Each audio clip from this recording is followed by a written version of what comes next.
Varicose veins కి సరైన చికిత్స కోసం సంప్రదించండి ఎవిస్ హాస్పిటల్.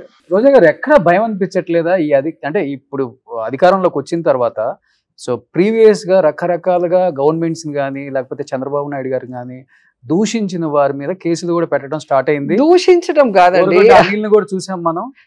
దూషించడం అంటే ఏంటి? బూతులు మాట్లాడితే తిట్టారో బూతులు మాట్లాడారో అనొచ్చు. ఇప్పుడు నువ్వు యాంకర్ గా ఉన్నావు, యాంకర్ గా ఉన్నప్పుడు నీ లిమిట్స్ ఒకటి ఉంటుంది. రోషన్ ఈ లిమిట్ దాటి రావద్దు లేదా ఇలాంటి వద్దు అన్నప్పుడు నువ్వు వింటావు. అట్లాగే ఒక అపోజిషన్ లీడర్ గా ఉన్నప్పుడు అతను ఏం చేయాలి? ప్రభుత్వం ఏదైనా తప్పు చేస్తే దాన్ని ఎత్తి చూపాలి. ఇప్పుడు మేము ఏం చేస్తున్నాం? విమెన్ మీద అట్రాసిటీ, విమెన్ మీద రేప్స్ జరిగేటప్పుడు మేము ఫైట్ చేస్తున్నాం. దాన్ని తిట్టడం ఎట్లా అంటారు? ఒక సీఎం ఫెయిల్యూర్ అయినప్పుడు, ఒక డిప్యూటీ సీఎం ఫెయిల్యూర్ అయినప్పుడు, ఒక హోంమంత్రి ఫెయిల్యూర్ అయినప్పుడు దాని మీద ప్రస్తావించడమే తిట్టడం అంటే ఎట్లా? దాన్ని తిట్టడం అనరు. ప్రతిపక్ష బాధ్యత. అధికార పక్షం తప్పు చేసినప్పుడు, అధికార పక్షం ఫెయిల్యూర్ అవుతున్నప్పుడు దాన్ని సరిదిద్దుకోవాల్సిన బాధ్యత వాళ్ళకు ఉంది. దాన్ని చూపాల్సిన బాధ్యత మాకుంది యాజ్ ఏ అపోజిషన్ లీడర్స్ గా. అంతేగాని మీరు ఎవరు మాట్లాడకూడదంటే, మేము అధికారంలో ఉన్నప్పుడు మీరు మాట్లాడారు కదా, తేల్చుకుంటాం. ఎవరైతే రెబల్స్ అని చెప్పుకున్నారో, కొడాలి నాని కావచ్చు, వల్లభనేని వంశీ కావచ్చు, రోజా గారు కావచ్చు, సో అనిల్ యాదవ్ కావచ్చు, లెక్క తేల్చుకుంటాం, మీ లెక్కలు తేలుస్తాం అని క్లియర్ గా వీడియో చూపించండి. నేను అనింది లెక్కలు తెలిసేది అంటే వాళ్ళు చెప్పారు కదా, ఎవరు లెక్కలు తెలుస్తాం అధికారంలోకి వస్తే అని చెప్పి హోమ్ మినిస్టర్ గారు, ఇప్పుడు హోమ్ మినిస్టర్ గారు కూడా నా ఇంటర్వ్యూలో చెప్పారు. ఏమని? మా ఫస్ట్ టార్గెటే కొడాలి నాని అని కూడా క్లియర్ గా చెప్పారు. ఇప్పుడు మీరు చూడాల్సింది ఒక్కటే, హోమ్ మినిస్టర్ అనే ఆవిడ అలా నీ ఇంటర్వ్యూలో మాట్లాడింది అంటే ఎంత దిగజారిపోయినట్టు. ఒక హోంమంత్రి పదవి మనకి ఇచ్చేది ఎందుకు? ఒక విమెన్ గా అధికారంలో లేనప్పుడు. నేను చెప్పాను అదే అంటున్నాను, నువ్వు అధికారంలోకి వచ్చినప్పుడు నీ శాఖలో నువ్వు బెస్ట్ గా సర్వీస్ చేసి బెస్ట్ లీడర్ గా, బెస్ట్ మంత్రిగా నువ్వు పేరు తెచ్చుకోవడానికి ప్రయత్నం చేయాలి. అంతేగాని వాళ్ళని అరెస్ట్ చేస్తా, వీళ్ళని అరెస్ట్ చేస్తా, రేపొద్దున ఆమెను చేయరా, ఆమె ఓడిపోతే ఆమెను చేయరా, అలా చేసుకుంటూ పోతా అంటే ఎవరు మిగులుతారు? దానివల్ల వాళ్ళు జనాలలో చులకనవుతారు తప్ప మాకేమీ ఇది లేదు. మేము అధికారంలో ఉన్నప్పుడు మేము ఎవరి మీద కేసు పెట్టామా, లేకపోతే వాళ్ళ జోలికి వెళ్ళామా? మా దీంట్లో మేము బెస్ట్ గా పరుగులు తీసాం. టూరిజం లో కానీ, స్పోర్ట్స్ లో కానీ, కల్చరల్ యాక్టివిటీస్ లో గతంలో ఉన్న మినిస్టర్లు ఎవరెవరు ఉన్నారు, ఇప్పుడు నేను వచ్చాక ఏం చేశాను నేను ప్రూవ్ చేస్తాను. నేను ఉన్న దాంట్లో ఎంత బెస్ట్ గా వర్క్ చేశానో నేను నిరూపించుకుంటాను. సో అలా ఉండాలి. ఒక ఎమ్మెల్యే అయినా, ఒక మంత్రి అయినా కూడా బెస్ట్ లీడర్ గా పాలిటిక్స్ లో ఉంటేనే జనాలు గౌరవిస్తారు. అంతేగాని వాళ్ళని కేసు పెడతాను, వీళ్ళ మీద పోస్ట్ పెడతాను, వాళ్ళని అవమానిస్తానంటే అది పార్టీలకు అతీతంగా మేల్ డామినేటింగ్ సొసైటీ కాబట్టి ఎక్కడున్నా కానీ.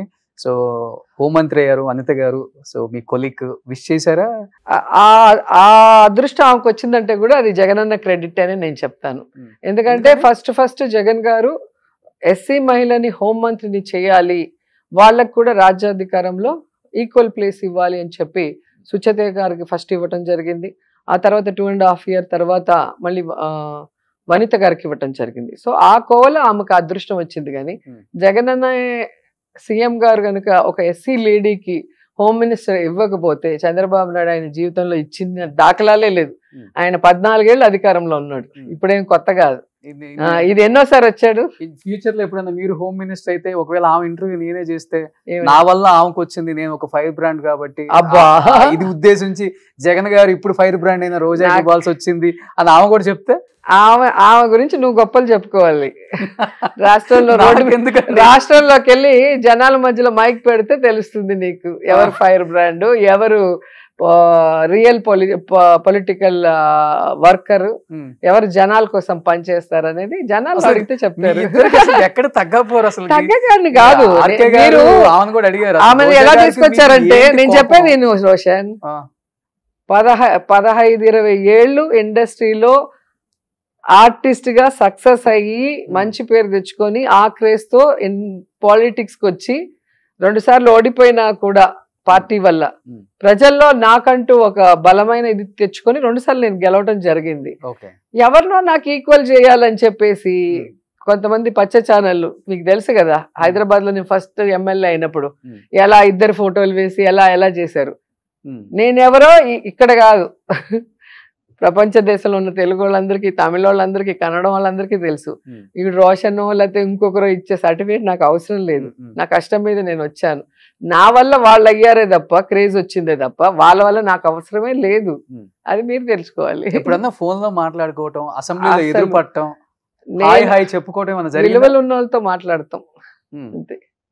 ఒక్కసారి కూడా అవసరం లేదు. ఇప్పుడు నాకు హరీష్ రావు గారు ఉన్నారు కదా తెలంగాణలో.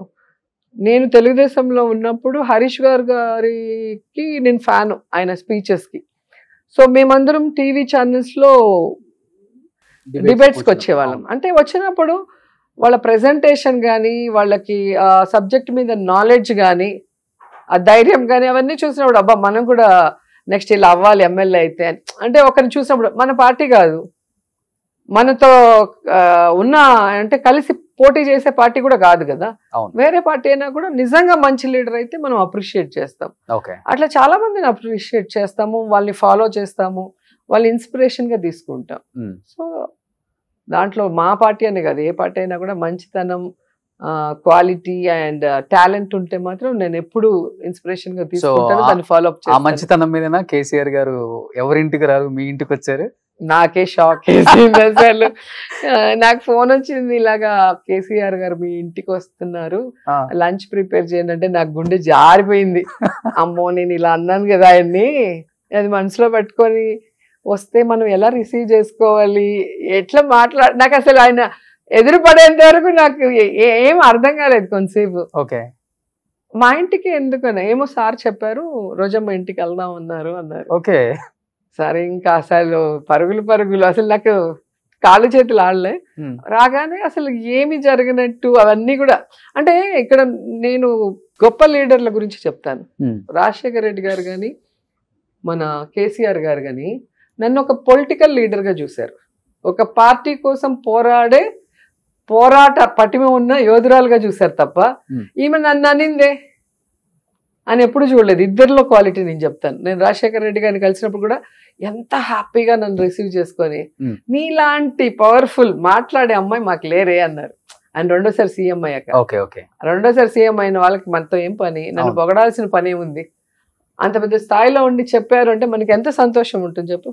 అట్లాగే కేసీఆర్ గారు కూడా అప్పుడు అమ్మాయి ఆ పార్టీలో ఉంటూ ఆ పార్టీ నాయకత్వానికి, ఆ పార్టీకి సపోర్ట్ చేసింది, నా మీద కోపం కాదు అన్న విధంగా ఆయన నవ్వుతూ మాట్లాడుతూ, వైఫ్ వాళ్ళ డాటర్ అందరూ వచ్చారు ఇంటికి. ఓకే, నాకు ఒక 5 నిమిషాల్లోనే రిలీఫ్ వచ్చేసింది. అంతవరకు టెన్షన్ గా ఉంది, ఎలా రియాక్ట్ అవుతారు, ఎలా మాట్లాడతారు, ఎట్లా మనం రిసీవ్ చేసుకోవాలనుకున్నా కానీ ఆయన ఆప్యాయత ప్రేమ ముందు నేను రిలాక్స్ అయిపోయి ఇంకా గబగబా భోజనాలు అరేంజ్ చేయటం. వంట చేసి పెట్టారు అంటే ఆ రోజు నేను చేసే పరిస్థితి లేదు, నేనే టెన్షన్ లో ఉన్నాను.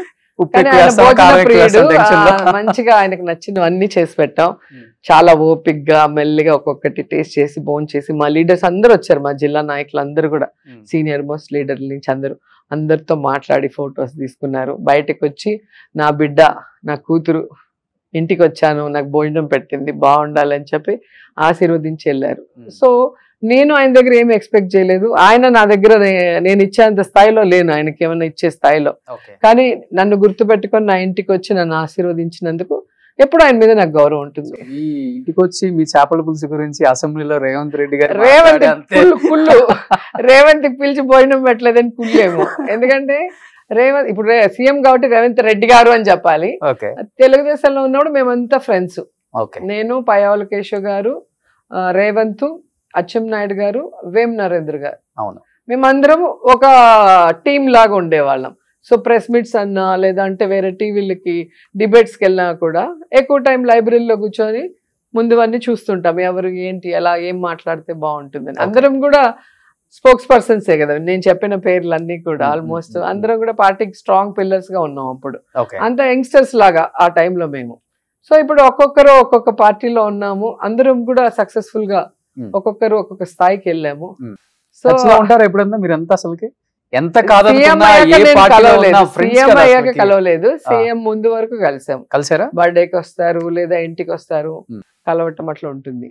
కానీ ఇంకా ఇప్పుడు ఉన్న సిచ్యువేషన్ లో